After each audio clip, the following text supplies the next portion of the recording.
Glória a Deus. 2 Coríntios capítulo 10, no verso 4, a gente vai ler do 4 até o 6, que diz o seguinte: as armas com as quais lutamos não são humanas, ao contrário, são poderosas em Deus para destruir fortalezas, destruindo argumentos e toda pretensão que se levanta contra o conhecimento de Deus, e levando cativo todo pensamento, para torná-lo obediente a Cristo, e estaremos prontos para punir todo o ato de desobediência, uma vez estando completa a obediência de vocês. Curva sua cabeça. Pai, obrigado por sua palavra que é viva, eficaz e poderosa. Nós cremos que o teu Espírito está nesse lugar. E cremos, ó Pai, que essa palavra vai mudar as nossas vidas. Cremos, Senhor Jesus, que existe algo da sua parte para ser liberado sobre nós, sobre a nossa casa, sobre a nossa família, sobre relacionamentos, ó Pai, sobre ministérios. Pai, no nome de Jesus, nós cremos, Senhor, que essa palavra, ela é tão poderosa, ela é tão eficaz, que basta uma palavra que sai da sua boca, uma única palavra que sai da sua boca para mudar qualquer realidade, seja a realidade que esteja no campo do possível, como a realidade que esteja no campo do impossível, ó Pai. Nós cremos que a sua palavra, ela é tão poderosa que pode mudar estações, tempos, ó Pai, pode mudar condições de saúde. Nós cremos e sabemos que enquanto nós estamos declarando a palavra aqui, vidas estão sendo curadas, vidas estão sendo libertas, casamentos estão sendo restaurados, ó Pai. Assim nós cremos e lhe pedimos, ó Pai, seja conosco, guarda o nosso coração, guarda a nossa mente, para que a gente possa receber da sua palavra, no nome de Jesus, amém. Glória a Deus. Você pode aplaudir a Jesus. Deus é bom, glória a Deus. Gente, esse é um texto muito conhecido. Esse texto que fala sobre as nossas armas. Nós estamos em uma série de mensagens que diz assim, que eu luto as minhas guerras. Quem é que está no meio de uma guerra? Levanta aí a mão. Quem está com 2? 3? Quem dá mais? Tem uma para cada dia da semana. Uma na segunda, na terça. A gente está organizando já assim, para não ter que lidar com todas ao mesmo tempo, né? A gente dá uma organizada nas guerras. Algumas têm até que esperar em stand-by, primeiro passar uma para poder entrar uma nova. E sendo que, em que contexto Paulo está falando isso? Por que ele está falando e está tendo que dizer nessa carta à igreja de Corinto que as armas deles as nossas armas não são carnais? É justamente pelo fato de que nos versos anteriores Paulo estava sendo acusado de ser alguém carnal. Você já foi acusado de ser carnal? Tipo, aquelas palavras assim carinhosas, tipo mentiroso, falso. Você já foi acusado disso? A sua vontade foi de quê? Paulo está dizendo aqui. Aí ele começa a dizer assim: existe um alicerce, que é aquele que anda na palavra, que é o alicerce da bondade e da fidelidade do Senhor. Porque quando você é vestido pela palavra, e que a sua vida, toda ela está movida pela palavra de Deus, você não toma uma decisão, se não for através da palavra de Deus. Porque todas as vezes, irmãos, quando a gente está irado, revoltado, a gente quer a primeira arma que vem na nossa cabeça não é o jejum. A primeira arma que vem na nossa cabeça não é a oração. A primeira arma que vem na nossa cabeça é fazer uma postagem no Instagram como indireta.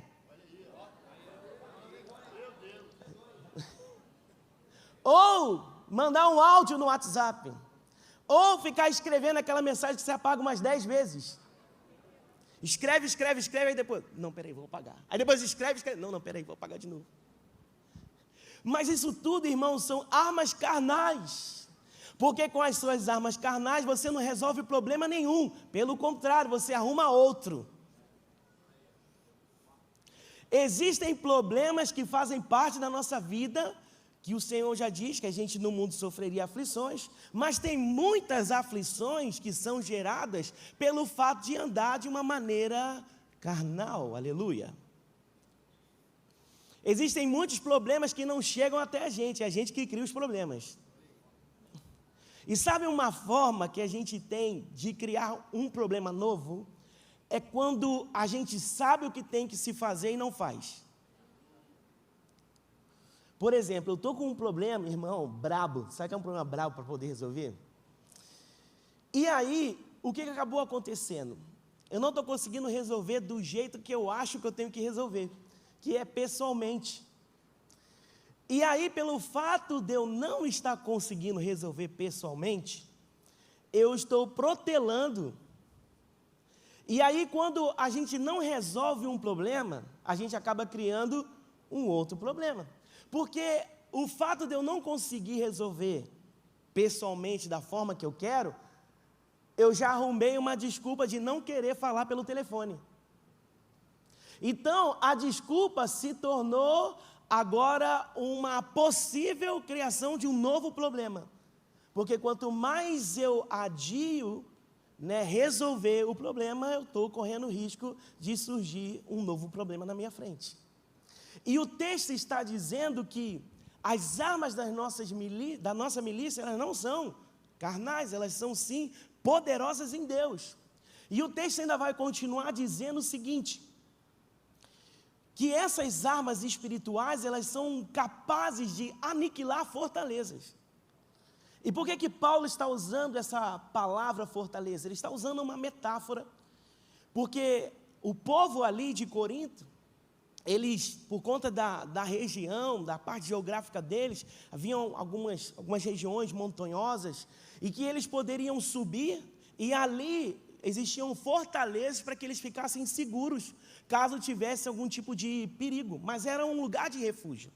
O que Paulo está falando é que existem pensamentos, existem situações por conta de problemas que nós lidamos, em que a gente gera fortalezas para eles, para que os nossos problemas, as aflições que nós temos, fiquem escondidas dentro de nós.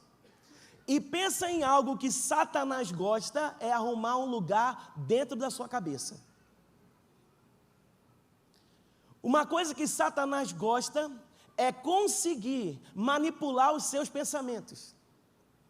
Quer ver uma forma que o diabo consegue manipular os nossos pensamentos? É quando você pensa o que o outro vai pensar.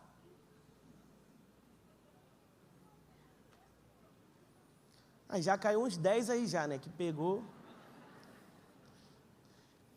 E a gente é tão criativo que a gente nem conversa com a pessoa, a gente já imagina o que ela vai responder, a gente responde a pessoa, e a gente já imagina o que a outra pessoa vai dar a tréplica, e a discussão começa aqui, na nossa cabeça aqui, E o Espírito Santo está do lado de cá assim, o que ele está fazendo, gente?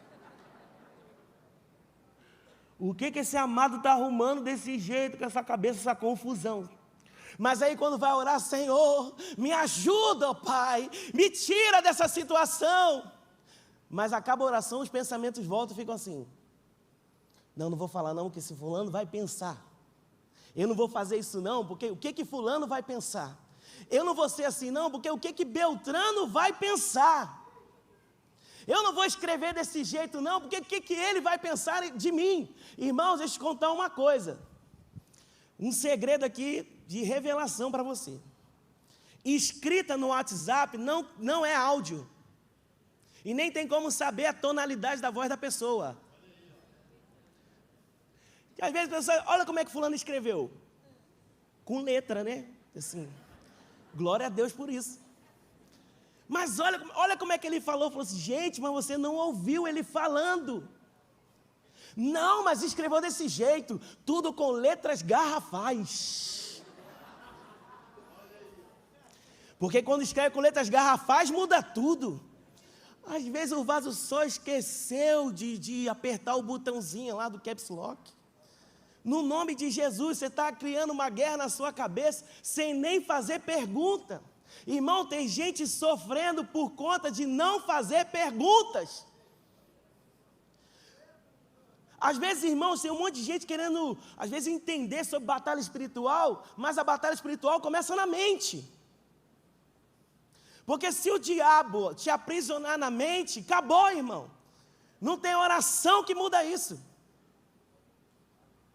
Por isso que Paulo foi específico em dizer que nós devemos renovar a nossa mente quantas vezes por semana? Vocês estão aqui, gente? Foi uma pergunta para os amados responderem. Quantas vezes por semana tem que renovar a mente? Ah, tá, todo dia. Lembrando que o culto não está valendo, tá? Isso aqui. Renovação da mente é o que você faz na sua casa. Aqui é celebração, irmão. Aleluia. Aqui é para você derramar o seu devocional de hoje. Glória a Deus. Se não fez ainda, dá tempo quando chegar em casa. Glória a Deus. Mas aqui é para derramar devocionais. Aqui não é para fazer o devocional. Então, nós estamos vendo que Paulo está dizendo que é necessário se combater guerras com armas espirituais. Porque não se vence uma guerra no reino do Espírito, gritando, ficando com raiva, porque o máximo que você vai conseguir fazer é ficar mais parecido com Satanás com isso. Porque não tem como, irmão, só existem dois tipos de arma no reino do Espírito. Ou é arma espiritual, ou é arma carnal. E qual deve ser a nossa postura? Qual deve ser a nossa postura daquele que está munido de armas espirituais? Eu quero te mostrar. Aleluia. Abra sua Bíblia aí. Gálatas, capítulo 5, no verso 22.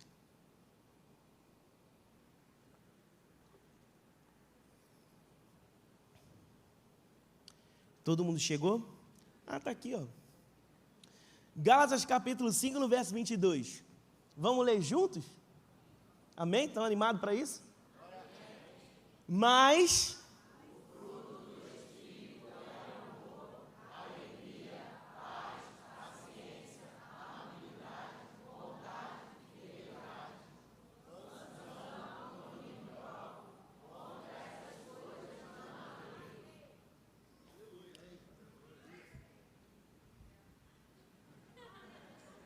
a arma espiritual. Gálatas 5, 22.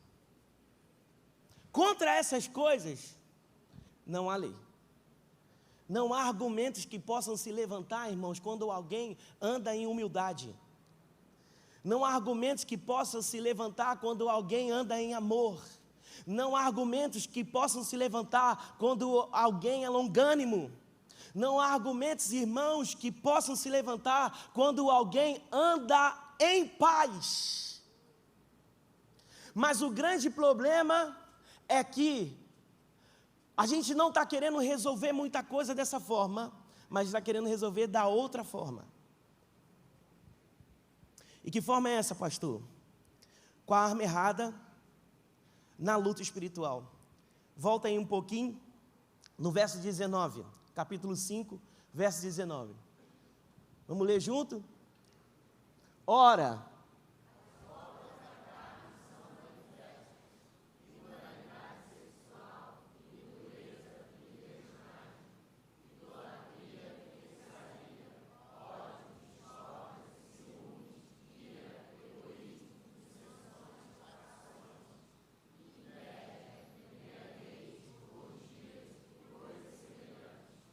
eu vos advirto.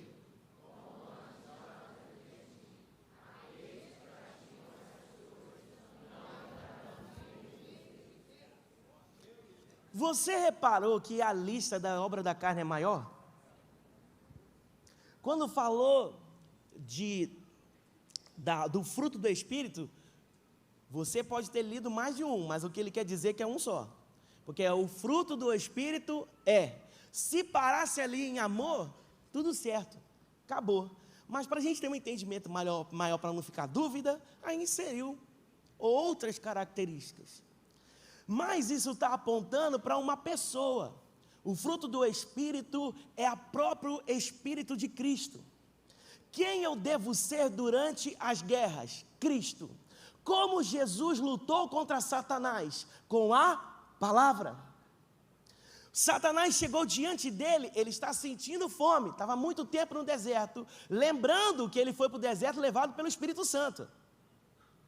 Porque às vezes, irmão, você está em alguns lugares querendo sair e Deus está falando, eu não terminei a obra, não tem como sair.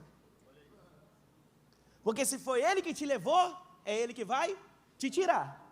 Então você pode se espernear lá, se descabelar, que enquanto você não aprendeu o que tem que aprender, você não sai.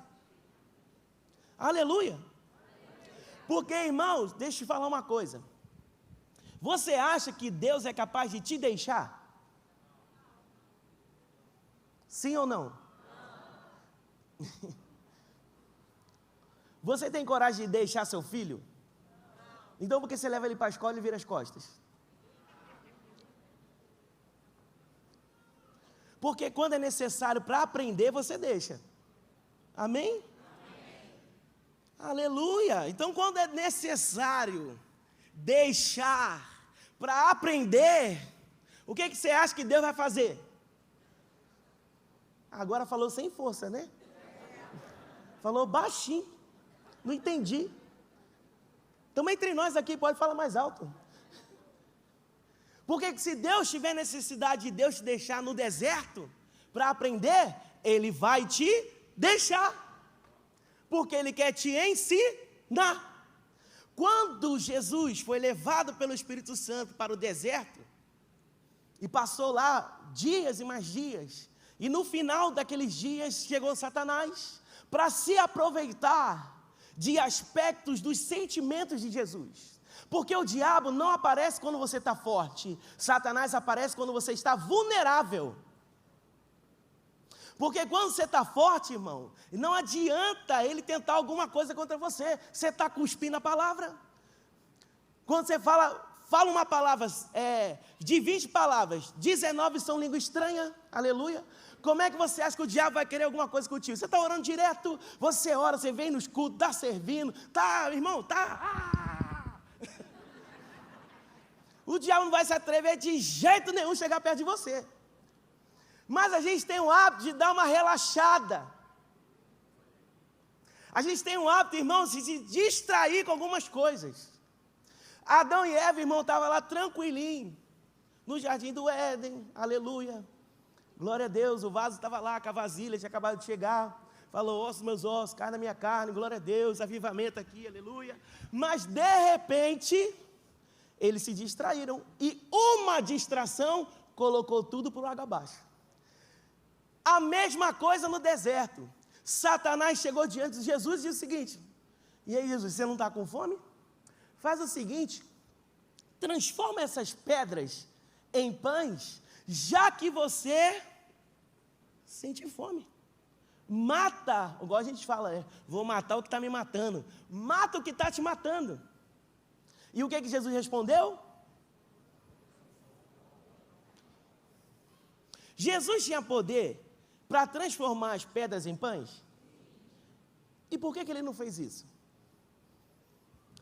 Porque Jesus entende, irmãos, que poder não é para ser usado para benefício próprio. Jesus entendia que quem tinha colocado ele ali iria resolver todos os problemas dele.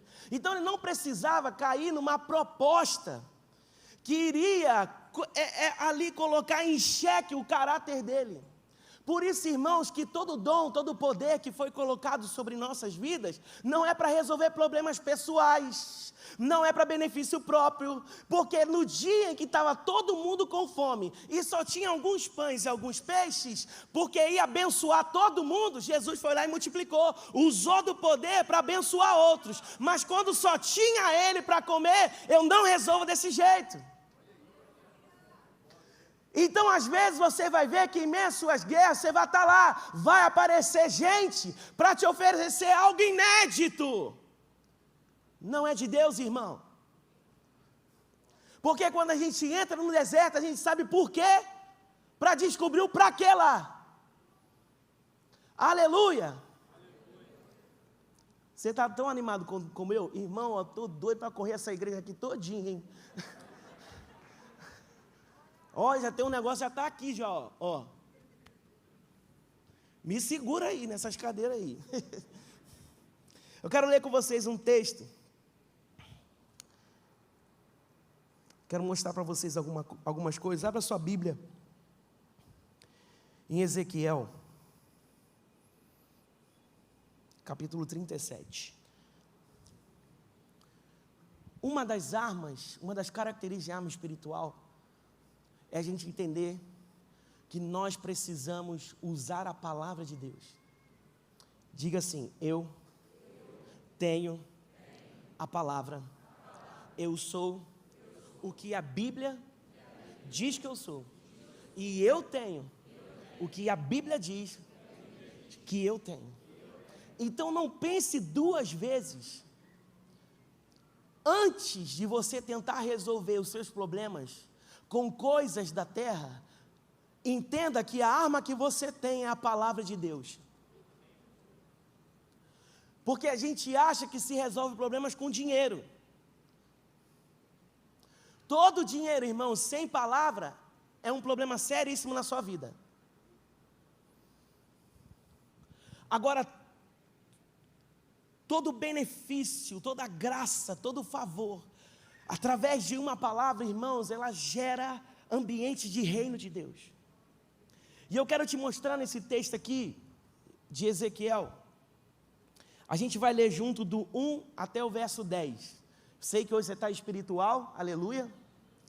Vamos ler a palavra. Ezequiel 37, 1, vamos lá. A mão...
Esse texto é maravilhoso.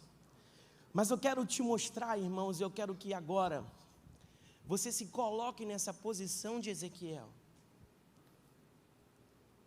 Se coloque nesse lugar de Deus falando com você. Eu não conheço as suas guerras. Eu conheço as minhas guerras. Mas tem alguém que conhece as suas guerras e está aqui. E esse que está aqui, que conhece as suas guerras, pelo poder do Espírito Santo, ele vai começar a abrir sua visão, abrir os seus olhos, para que você comece a ver aquilo que você ainda não viu, mas que hoje, nesse final de tarde, início de noite, os seus olhos serão abertos, para que você comece a falar e profetizar não a partir da sua carne, mas a partir do Espírito, porque aquilo que não tem vida na sua vida, passará a ter vida por causa de uma palavra, e essa palavra vai sair da sua boca, não vai sair da minha boca, não vai sair da boca do Renan, da boca do pastor Arthur ou do Vitinho, vai sair da sua boca, porque o próprio Espírito vai começar a ministrar o seu espírito, as palavras que estão liberadas no céu, para que o céu se achegue até a nós e comece a mover os ossos que estão espalhados por todo canto, que estão espalhados pela sua família, que estão espalhados na sua história, desde a sua infância. O Senhor vai começar a mexer esses ossos, para que eles se conectem novamente. Aleluia!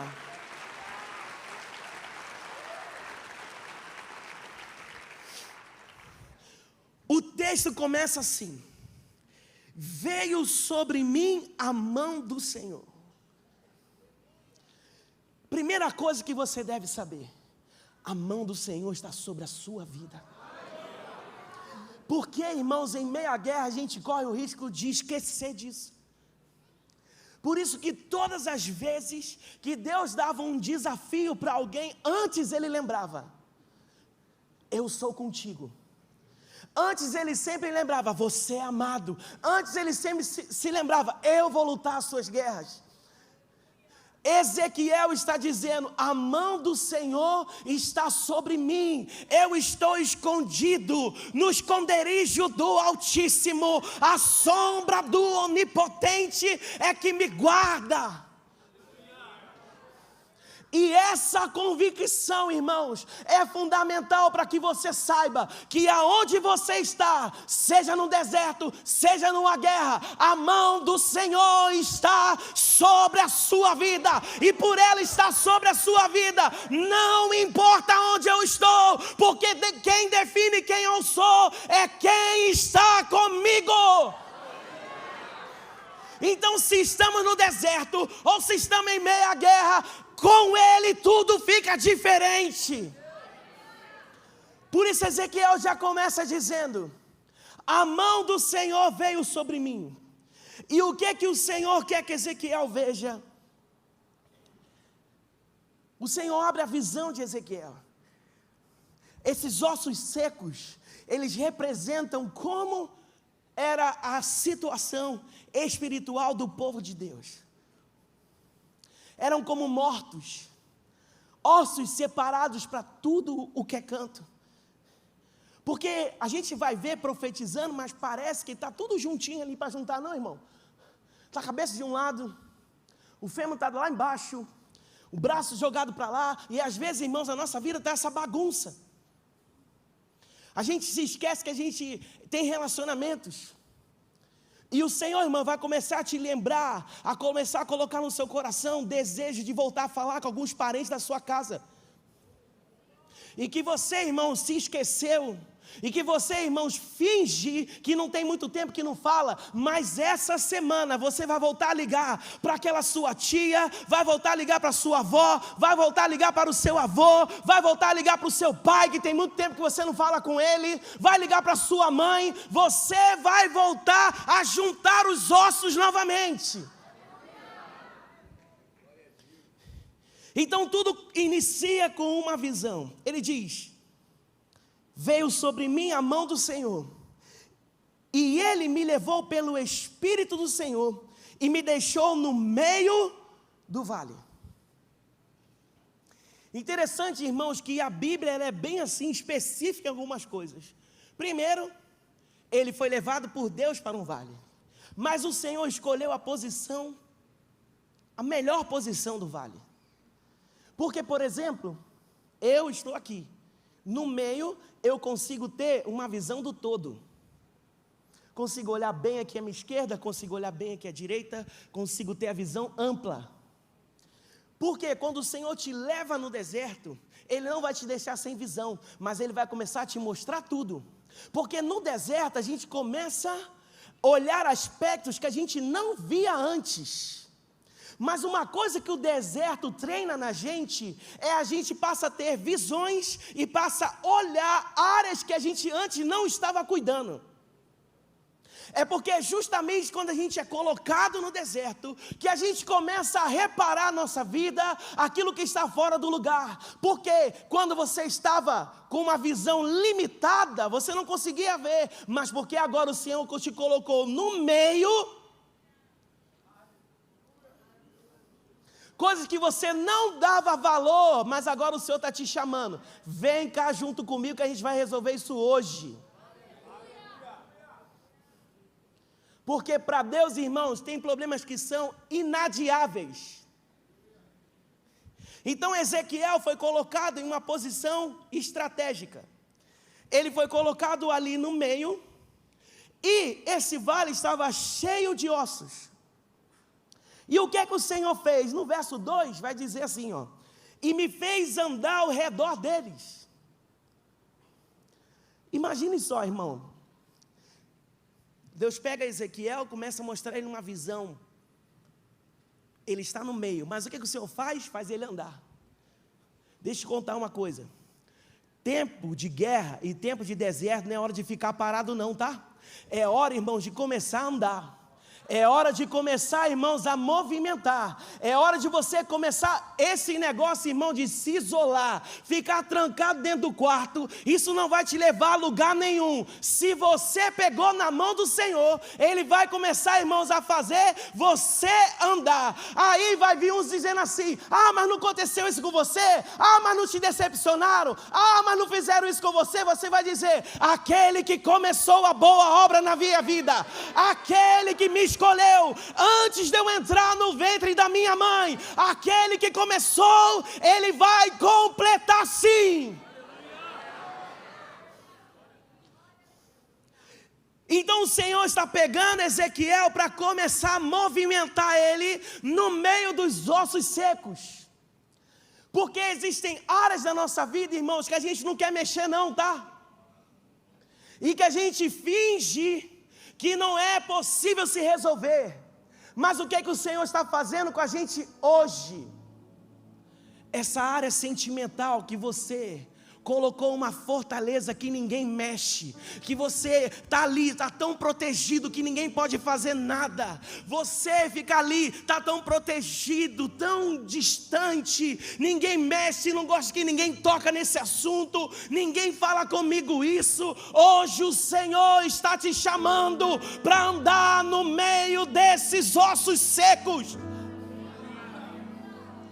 Porque algumas pessoas se perguntam assim: mas Senhor, não tem como resolver isso sem eu andar no meio desses ossos secos? Não tem como o Senhor fazer alguma coisa, milagrosamente tudo acabar? Não tem como o Senhor fazer eu esquecer os meus traumas? Não, porque trauma na mão de Deus é remédio.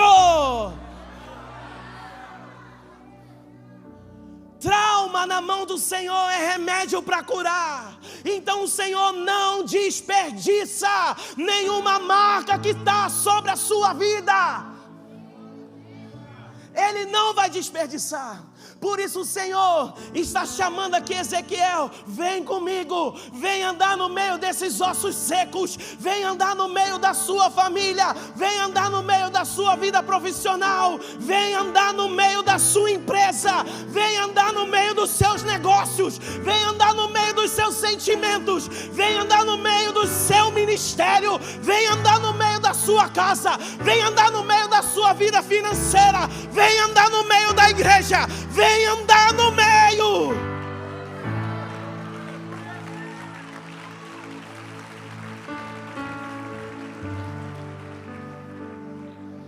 Porque chega uma hora que já não pode mais se perder tempo. E o texto vai dizer que eram numerosos na superfície, mas estavam sequíssimos. E é justamente isso que às vezes a gente faz com a nossa vida. Por às vezes não ter sinal de vida nenhum, a gente acha que não é possível ser mudado. Às vezes você tem um filho, já tem mais de 18 anos.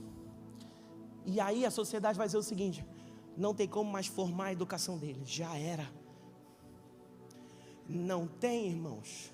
Pode não ter solução para a terra.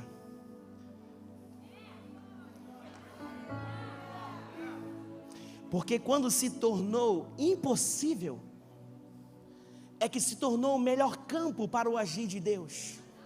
É que se tornou o alvo para que saia de você palavra, para que saia da sua boca profecia. Porque o que o Senhor está preparando aqui, Ezequiel? Para que ele profetize, para que ele fale. Olha, Deus poderia falar? Poderia, mas Ele quer que você fale. Porque quem sentiu doer foi você. Quem foi abandonado foi você. Quem foi humilhado foi você. Quem foi ferido foi você. Quem foi esquecido foi você.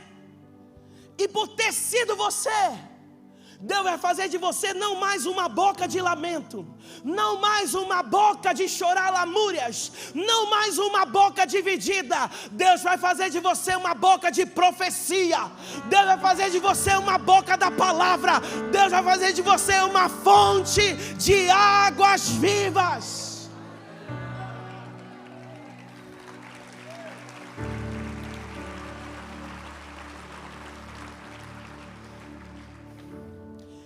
Deus faz uma pergunta, então perguntou o filho do homem: acaso poderão reviver esses ossos? Deus está perguntando: por acaso você acha que essa situação na sua vida pode mudar?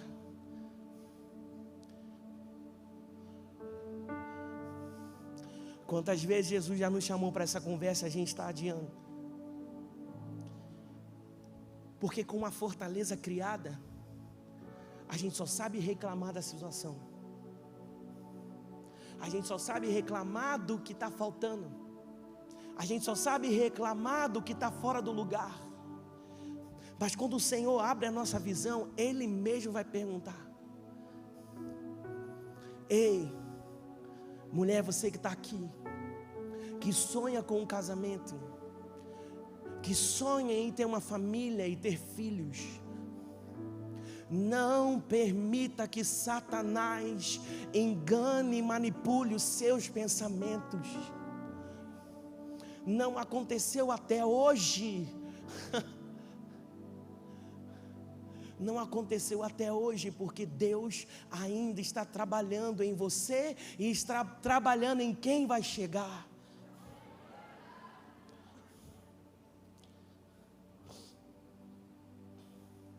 E o texto continua. Ele responde: Senhor, Tu sabes.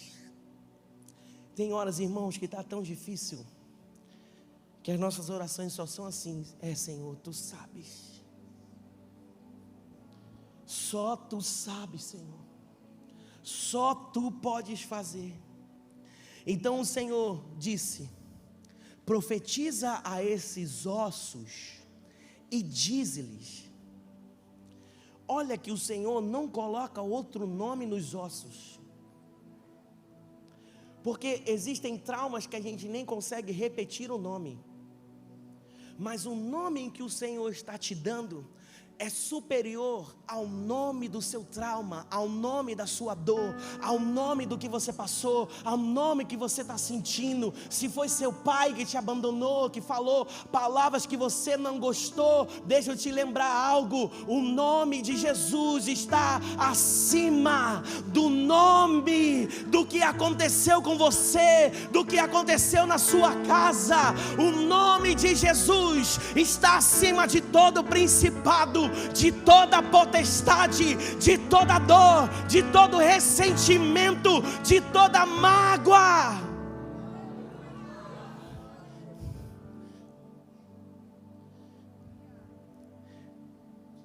Ele disse: diga assim: ossos secos, ouve a palavra do Senhor.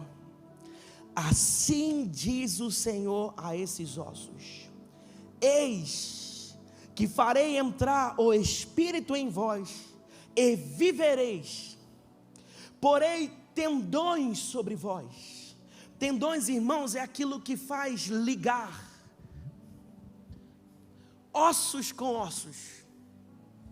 E ele continua dizendo: farei crescer carne sobre vós estenderei pele, porém em vós o Espírito, e vivereis, e sabereis que eu sou o Senhor. E olha o que aconteceu no verso 7: então profetizei. Então profetizei. Então profetizei. Então profetizei. Então profetizei. Se Ele mandou, eu vou fazer. Se Ele falou profetiza, eu vou profetizar. Então profetizei conforme Ele havia dito.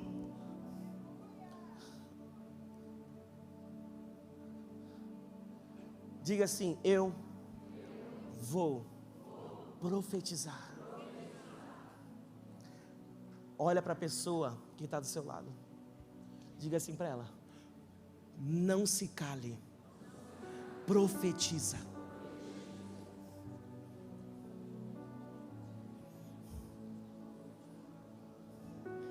E ele começa a dizer: então eu profetizei segundo fora ordenado.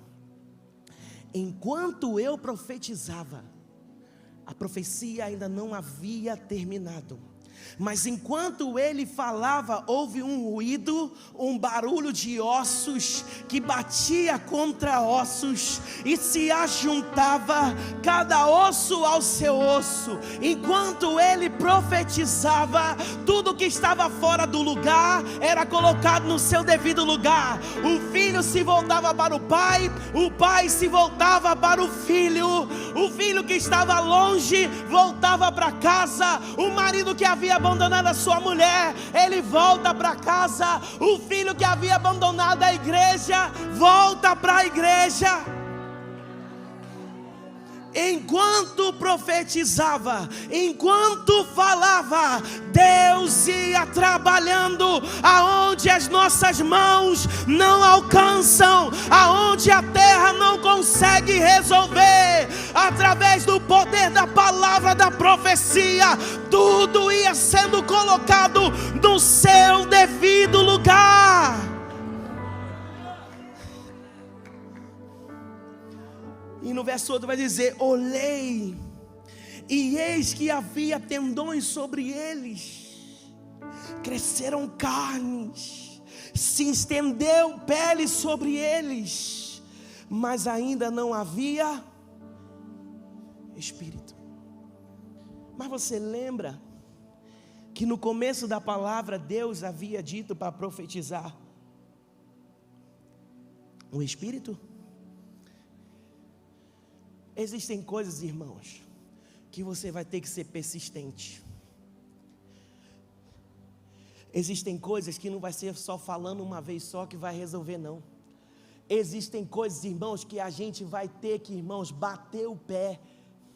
Existem coisas, irmãos, que estão difíceis de mudar. Você vai ter que intensificar. Como você vai intensificar? Seja jejuando, seja com seus votos, seja, irmãos, caminhando com mais velocidade, seja, irmãos, sendo ousado em oração, seja acordando de madrugada. A questão é: não te desanimes, profetiza, continua profetizando. Se ainda não mudou, não está na hora de calar a voz, continua profetizando. Deus deu uma promessa, Ele falou que seriam cheios do Espírito, então a palavra está de pé. Continua profetizando.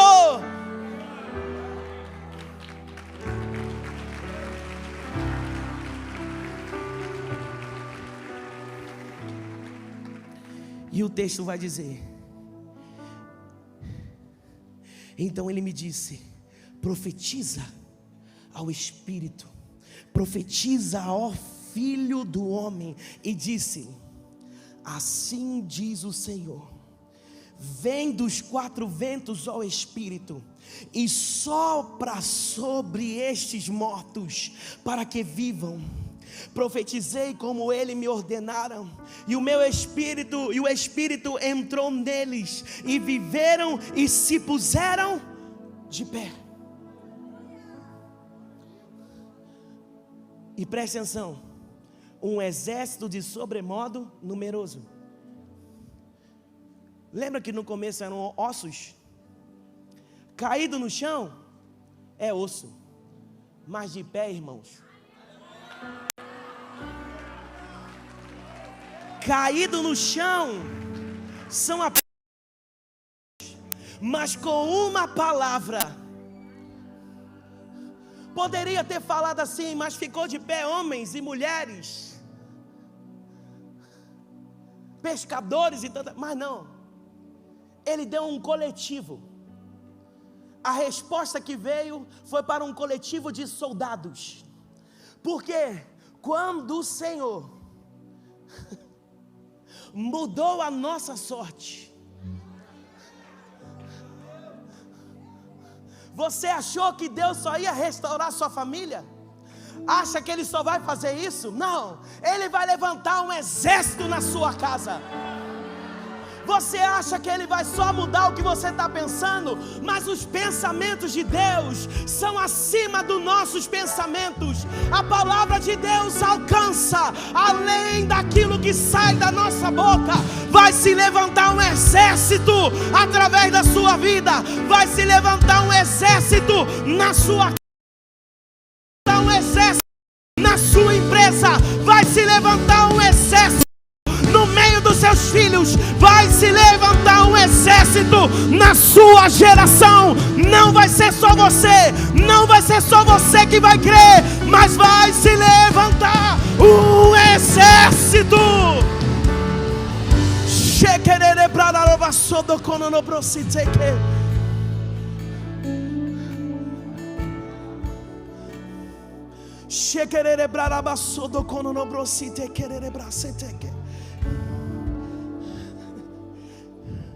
Cenários não mudam, cenários não apontam como tudo termina.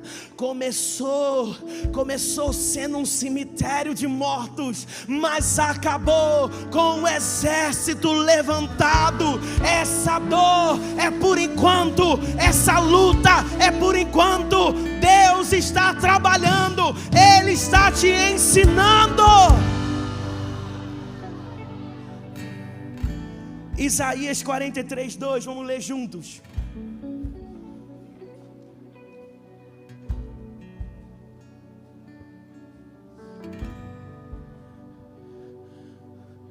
Vamos ler junto? Quando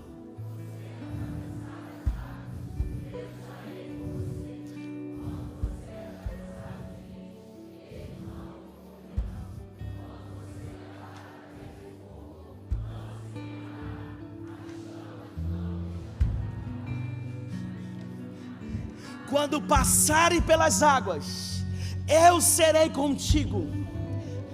Quando pelos rios, eles não te submergirão. Quando passares pelo fogo, não te queimará, nem chama arderá em ti. Não importa qual seja o tamanho do problema, não importa qual seja o tamanho da dificuldade, Deus é maior, Deus é maior, Deus é maior, Deus é maior, Deus é maior, Deus é maior, Deus é maior.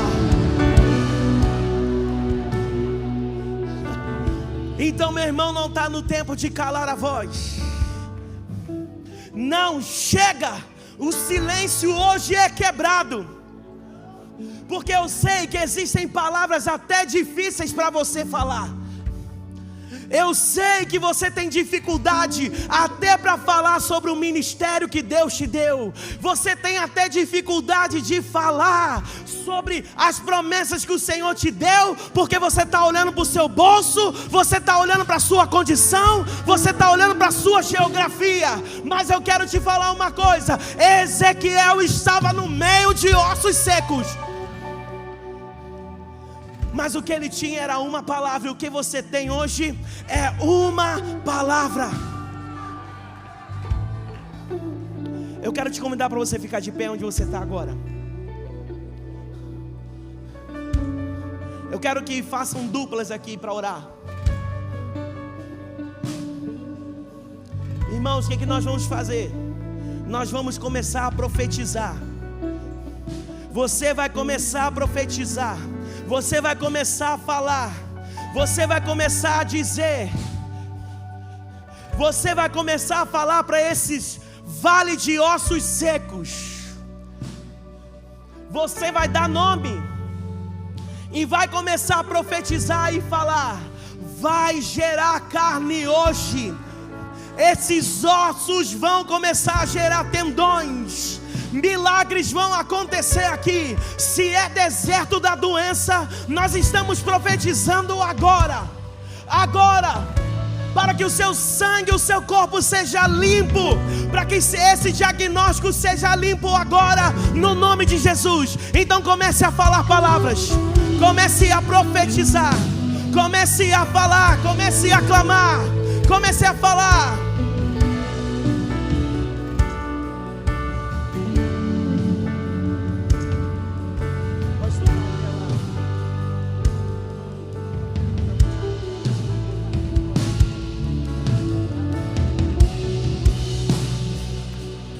Vamos igreja, vamos. Espírito Santo, sopra sobre eles, sopra sobre esse lugar. Vento dos quatro cantos, comece a soprar.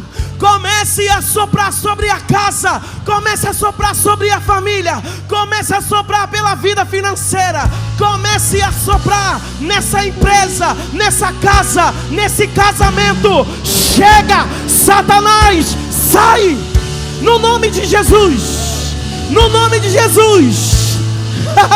Sobre esse jovem, essa jovem que quer casar, no nome de Jesus. No nome de Jesus, uma palavra vinda de Deus. Toda dificuldade e empecilho sai, no nome de Jesus.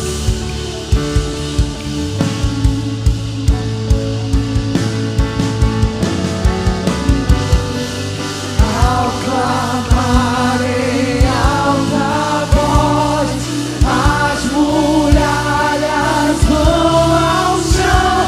Tenho autoridade, Cristo me concedeu,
Meu irmão, talvez você tenha chegado aqui nessa igreja como a visão que Ezequiel teve. Parece que tem estado tudo errado. Parece que está tudo acabado. Parece que a cada dia que passa não consegue ver uma solução para nada, como aqueles ossos secos.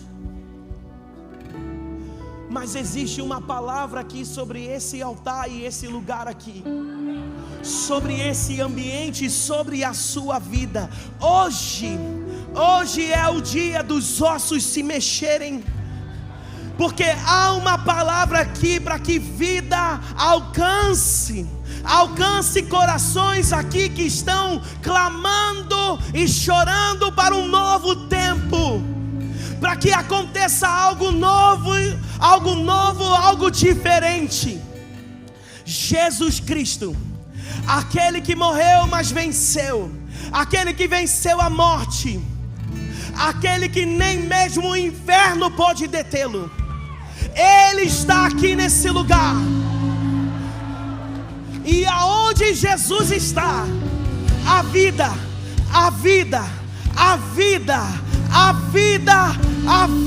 e vida em abundância. A vida e vida em abundância. Erga suas mãos para os céus. Pai, sobre nossas vidas, o poder do Teu Espírito. O poder do Teu Espírito, ó Pai, sobre a vida dessa mãe que tem orado pelos seus filhos, sobre a sua casa. Pai, no nome de Jesus, no nome de Jesus, no nome de Jesus, no nome de Jesus, no nome de Jesus, no nome de Jesus, no nome de Jesus, no nome de Jesus, eles não serão perdidos, eles não vão se perder.